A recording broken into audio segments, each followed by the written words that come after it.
ಶುಭಾಶಯಗಳು. ಮೊದಲಿಗೆ ಅಧ್ಯಕ್ಷರಾದಂತಹ ಅನ್ನಪೂರ್ಣ ಅವರು ಒಂದೆರಡು ಮಾತಾಡ್ತಾರೆ.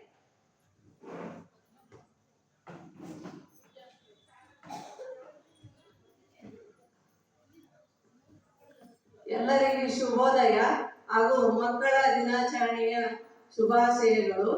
ಇಂದು ನವೆಂಬರ್ 14ರಂದು ನೆಹರು ಜನ್ಮದಿನವನ್ನು ಮಕ್ಕಳ ದಿನಾಚರಣೆಯನ್ನು ಆಚರಿಸುತ್ತೇವೆ.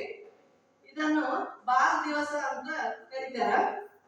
ಅವರು ಭಾರತದ ಮೊದಲು ಪ್ರಧಾನಿಯಾಗಿದ್ರು ನೆಹರು ಅವರು. ಪಂಡಿತ್ ಜವಾಹರ್ಲಾಲ್ ನೆಹರು ಅವರು ಮಕ್ಕಳಿಗೆ ಬಹಳ ಪ್ರೀತಿ ಮಾಡ್ತಿದ್ರು. ಅವರು ನೆಹರು ಅವರಿಗೆ ಮಕ್ಕಳೆಂದರೆ ಬಹಳ ಅಪಾರವಾದ ಪ್ರೀತಿ. ನೆಹರು ಅವರನ್ನು ಪ್ರೀತಿಯಿಂದ ಹುಡುಗರು ಚಾಚಾ ನೆಹರು ಎಂದು ಕರೆಯುತ್ತಿದ್ದರು. ಮಕ್ಕಳು ದೇಶದ ಉಜ್ವಲ ಭವಿಷ್ಯ. ಇಂದಿನ ಮಕ್ಕಳೇ ನಾಳಿನ ಭಾರತವನ್ನು ನಿರ್ಧರಿಸುವ ಮಕ್ಕಳಾಗಿರುತ್ತಾರೆ. ಮಕ್ಕಳ ಹಕ್ಕುಗಳು, ಆರೈಕೆ, ಶಿಕ್ಷಣದ ಜನರಲ್ಲಿ ಮೂಡಿಸುವುದೇ ಮಕ್ಕಳ ದಿನಾಚರಣೆಯ ಮುಖ್ಯ ಉದ್ದೇಶವಾಗಿದೆ.